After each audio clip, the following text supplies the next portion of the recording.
Project that I put together for my friend Jessi Combs to drive when she brought her show, The List. And I built it out into this race in the 70s, but then they won every single race, and so like they had to like mothball and stick.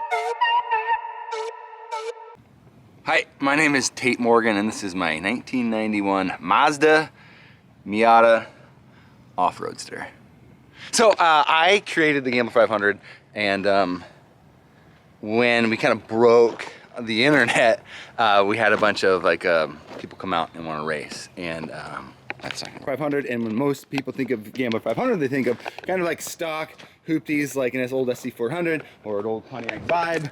But this was a special project that I put together for my friend Jessi Combs to drive when she brought her show, The List. And if you haven't seen that show, it's on Autoblog. It's The List. They do the Gambler 500. It was amazing. And originally I bought her basically a $500 Mazda Miata, and I was just going to stick these Super Swampers on it. Well, we started talking to the folks over at Paco Motorsports, and they were really interested in doing something special. So they were able to kind of hook us up with this just amazingly fabricated high-end long travel kit, you know, at the end of the day. But you could, if you stick the high-end long travel kit on a $500 Mazda Miata, I would say that the sum of its parts is worth quite a bit. So I'll stick it on the lift here in a little bit, and we can take a look underneath. But right now I can do a walk around just as it sits. So these are 14-inch McCool spokes. I keep them clean.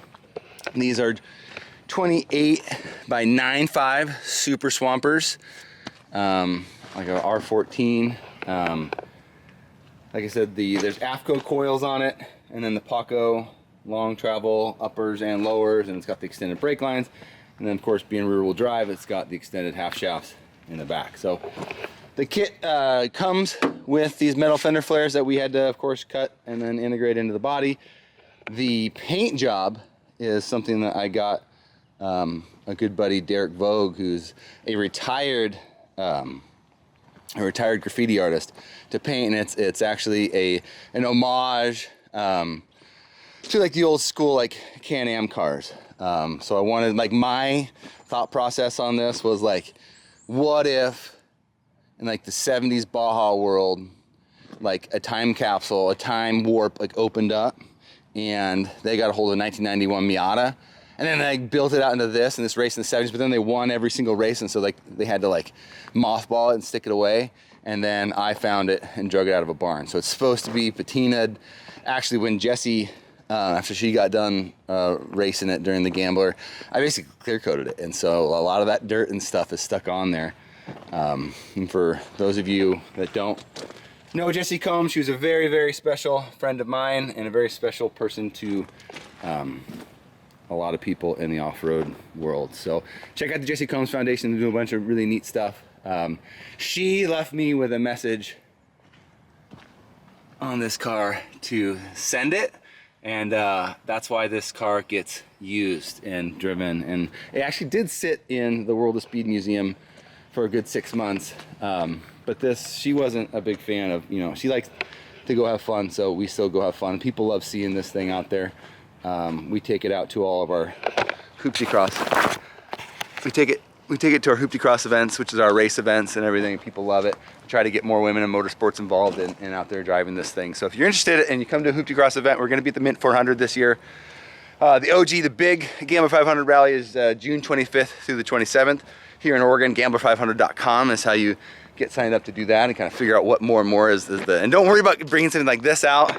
Bring something normal. Bring something dumb that you don't care about. This is something neat, but it's not exactly a Gambler car. So it's got this cool custom cage in it that my friends, well, I guess their company's no longer, MC Custom Fab's no longer around, but it's you know, I think it's more for style points than there's probably some points to it that we'd probably need to beef up before Matt Martelli would let us go run in the Mint.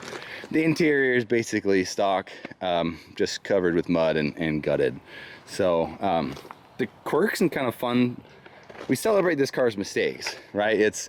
I like the fact that some of this red paint is shining through. We know it was an old red Miata. You know, we're not trying to be a concourse build. This is we want to show people what it's like to actually go out and drive stuff and enjoy stuff and not just let them sit. That being said, like this car gets driven so much more, and my normal cars get driven so much more.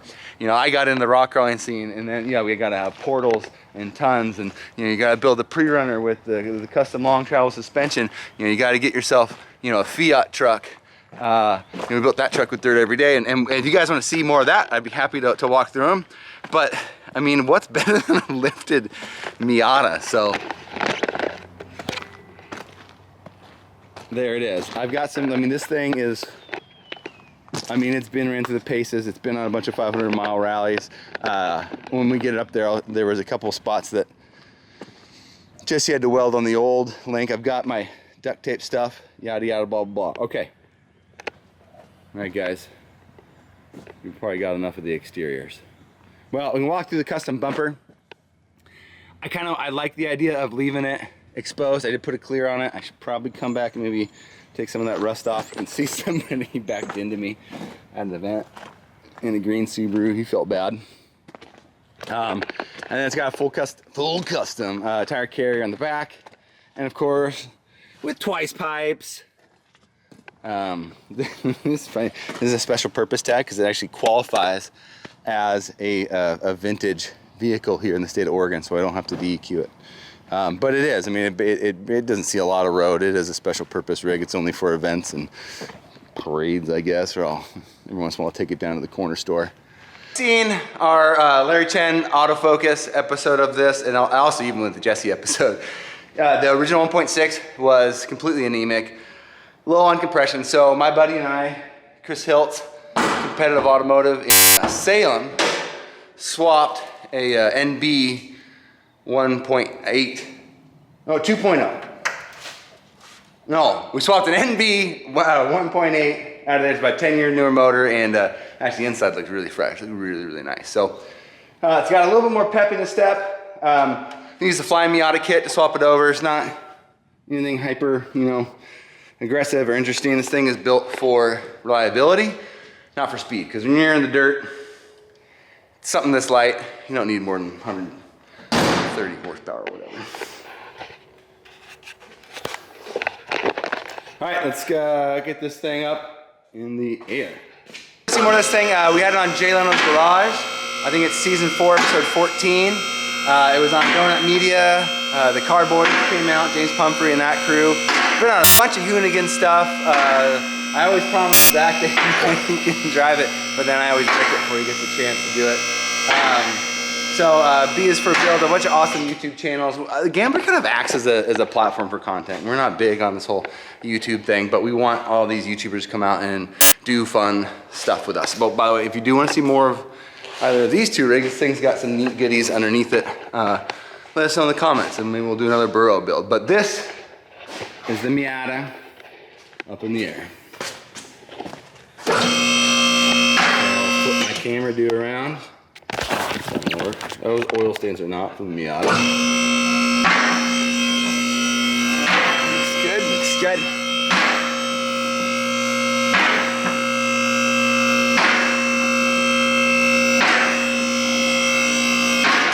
So I've done a couple clutches on this thing.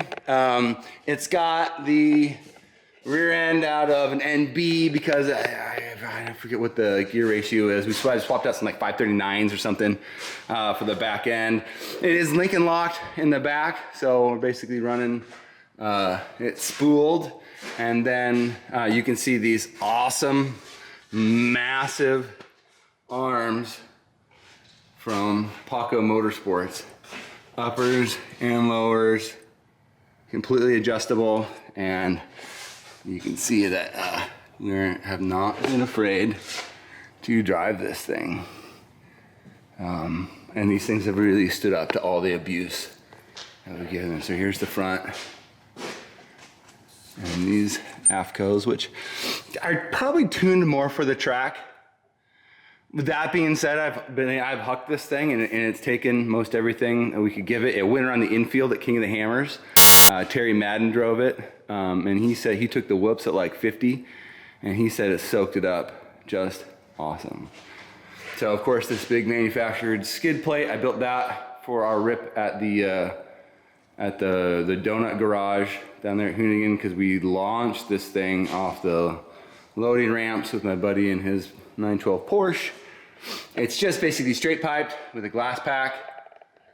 I mean, it's simple, and that's the best thing about Gambler, you know. I mean, yes, fully built trophy trucks are neat. But I might be missing a bolt here. I think we've got just discovered an issue. I think we need this seems loose. Are neat, and we love them, but I love cheap, weird, neat stuff too. And this isn't really even that cheap, but compared to a trophy truck, you can get into this for nothing. So let me know if you have any questions in the comments. I'll try to answer them, but there you go. There's the 1991 Jessi Combs Miata long travel Gambler. Booyakasha.